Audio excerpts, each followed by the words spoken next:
Hello dear students, welcome back to my channel physics SPC. Current electricity का एक question. The equivalent resistance of the circuit shown below between points A and B which. सबसे पहले ए और B के between एक battery लगाइए। जिन दो पॉइंटों के बिटवीन इक्विवेलेंट रेजिस्टेंस पूछे उन दोनों पॉइंटों के बिटवीन एक बैटरी कनेक्ट कर लीजिए। सबसे पहले तो ए और बी के बीच में एक बैटरी कनेक्ट कर ली, ठीक है। इसका पोटेंशियल डिफरेंस वी मान लो।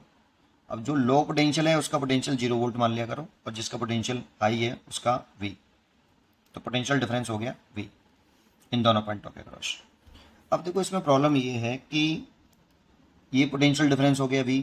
अब इसका कुछ पोटेंशियल होगा प्लस इसका कुछ पोटेंशियल होगा।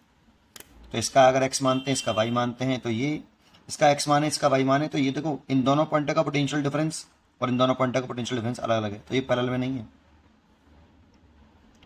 और जैसे इसका पोटेंशियल हम x मान लें, इसका y मान लें, तो आपको क्या लगता है कि ये और ये रेजिस्टेंस पैरेलल में है? क्योंकि इसका पोटेंशियल डिफरेंस हो गया v माइनस के वी वाई, और ये हो गया v माइनस एक्स। तो पोटेंशियल डिफरेंस तो सेम नहीं है, तो ये दोनों पैरेलल में नहीं है, ये भी पैरेलल में नहीं है। और यहाँ पे कंफ्यूजन है कि पैरेलल में है, और ये भी नहीं कह सकते आप सीरीज में है, क्योंकि यहाँ से करंट चली ऐसे, ये दोनों सीरीज में।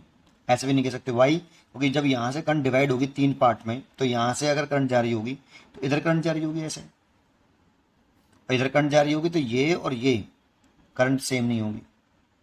ऐसा लग रहा है कुछ। तो जब भी आपको ऐसा दिखाई दे, तो इसमें आप ये समझो कि जब भी आपको दो लूपों में, दो लूप के अंदर, या सॉरी 5 रेजिस्टेंस का एक गुच्छा दो लूपों में दिखाई दे, 5 रेजिस्टेंस का गुच्छा दो लूप के अंदर दिखाई दे, तो देखो एक लूप, यहाँ पे 3 लूप दिख रहे हैं, 1 2 और 3, और इन दो लूपों में 5 रेजिस्टेंस दिख रहे हैं मेरे को, 1 2 3 4 5, और इन दो लूपों में भी 5 दिख रहे हैं, इन दो में भी 5 दिख रहे हैं। तो जब दो लूप के अंदर 5 रेजिस्टेंस का एक गुच्छा दिखाई दे और दोनों लूपों में एक रेजिस्टेंस कॉमन हो, तो एक रेजिस्टेंस कॉमन भी है, इन दोनों में भी एक कॉमन है, इन दोनों में भी कॉमन है, इन दोनों में भी कॉमन है, तो वीटस्टोन ब्रिज हो सकता है, तो वो वीटस्टोन ब्रिज हो सकता है। तो उसके लिए हमें इसे रीअरेंज करना पड़ेगा, इसको हमें रीअरेंज कर लेना चाहिए वीटस्टोन ब्रिज की ओरिजिनल शेप में। अब वीटस्टोन ब्रिज लग रहा है हमें कि वीटस्टोन ब्रिज हो सकता है, तो रीअरेंज कर लें। तो देखो, जिन इसमें 6 रेजिस्टेंस हैं, 1 2 3 4 5, अब किसको कौन से लूप को देखें, तो देखो जिसमें जिन दो पॉइंटों के बिटवीन इक्विवेलेंट रेजिस्टेंस पूछ रहा है, इस वाले वायर को उतार लीजिए आप, यहाँ से कट करके इस वाले वायर को अलग कर लीजिए, ये, और फिर इस लूप को देखो, है ना। तो इस लूप को पहले तो यहाँ पे वो दो पॉइंट ना लीजिए जिनके बिटवीन इक्विवेलेंट रेजिस्टेंस पूछ रहा है, यहाँ पे वो दो पॉइंट आइए जिनके बिटवीन इक्विवेलेंट रेजिस्टेंस पूछ रहा है, और यहाँ पे वो दो पॉइंट आइए जिनके बिटवीन कॉमन रेजिस्टेंस लगाए, कॉमन रेजिस्टेंस लगाए। देखो एक्स और वाई पॉइंट के बिटवीन पोटेंशियल माना मैंने एक्स और वाई, तो एक्स और वाई बना देता हूँ, चलो ठीक है। अब देखो, ये रेजिस्टेंस जुड़ा हुआ है वी और एक्स के बीच में, ए का पोटेंशियल वी माना था और बी का माना था मैंने 0, तो ये जुड़ा हुआ है वी और एक्स के बीच में, तो वी और एक्स के बीच में जोड़ दो 4 ओम, ये ड्रॉ कर दो। और ये वाला जुड़ा हुआ है एक्स माइनस के 0, तो ये एक्स माइनस के 0 के बीच जोड़ दी 4 ओम, टिक कर दो। ये वाला जुड़ा हुआ है वी और वाई के बीच में, वी और वाई के बीच में जोड़ दो 4 ओम, ये भी टिक कर दिया। ये जुड़ा हुआ है वाई और 0 के बीच में, तो वाई और 0 के बीच में जोड़ दो, ये 4 ओम। और ये वाला जुड़ा हुआ है एक्स और वाई के बीच बिटवीन, तो एक्स और वाई के बिटवीन जोड़ दो, ये भी ड्रॉ कर दिया, ये भी ड्रॉ कर दिया, 4 ओम। रह गया ये वाला, ये ए और बी के बीच में जुड़ा हुआ है, तो ए और बी या वी माइनस के 0 यहाँ ऊपर जोड़ लो, नीचे जोड़ लो, यहाँ जोड़ सकते थे, ऊपर जोड़ दिया मैंने, ये 16 ओम का है, और बैटरी लगी हुई थी ए और बी से, ठीक है। तो देखो, जब ये रीअरेंज हो जाए ना, तो आप ये चेक करना हमेशा कि 5 रेजिस्टेंस का एक गुच्छा दो लूपों में हो, दो लूप में होना चाहिए, और एक रेजिस्टेंस कॉमन हो, तो एक रेजिस्टेंस कॉमन भी है दोनों लूपों में, देखो। और एक डायगोनल से कॉमन रेजिस्टेंस और दूसरे डायगोनल से सेल लगाओ, एक डायगोनल से कॉमन रेजिस्टेंस और दूसरे डायगोनल से सेल लगाओ, तो वीटस्टोन ब्रिज होता है।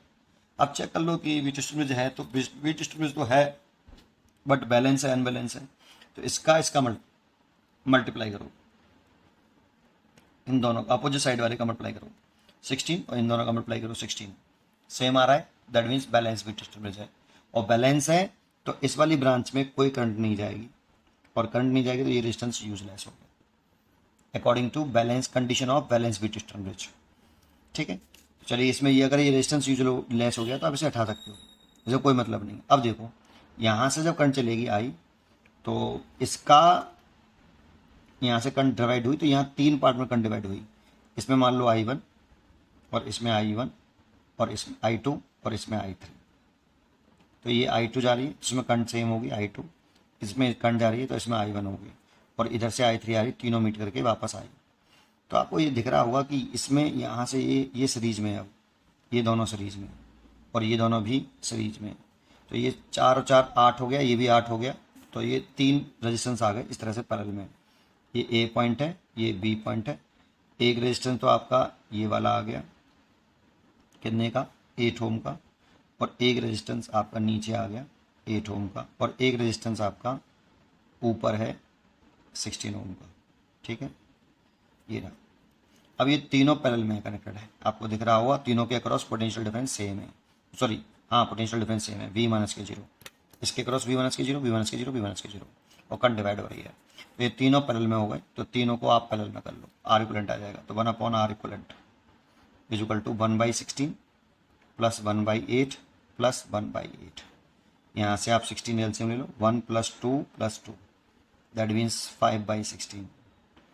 तो आप ले सकते हो 16/5 और 3.2 ओ। इसका ये उल्टा कर लिया मैंने, देखो ये 1/R इक्वलेंट आया है, मैंने 16/5 किया तो R इक्वलेंट लिख लिया इसको, R इक्वलेंट इक्वल टू 3.2 ओम। इसका आंसर हो गया बी। उम्मीद करता हूँ कि आपको ये रूल समझ में आया होगा। पढ़ते रहिए और खुश रहिए।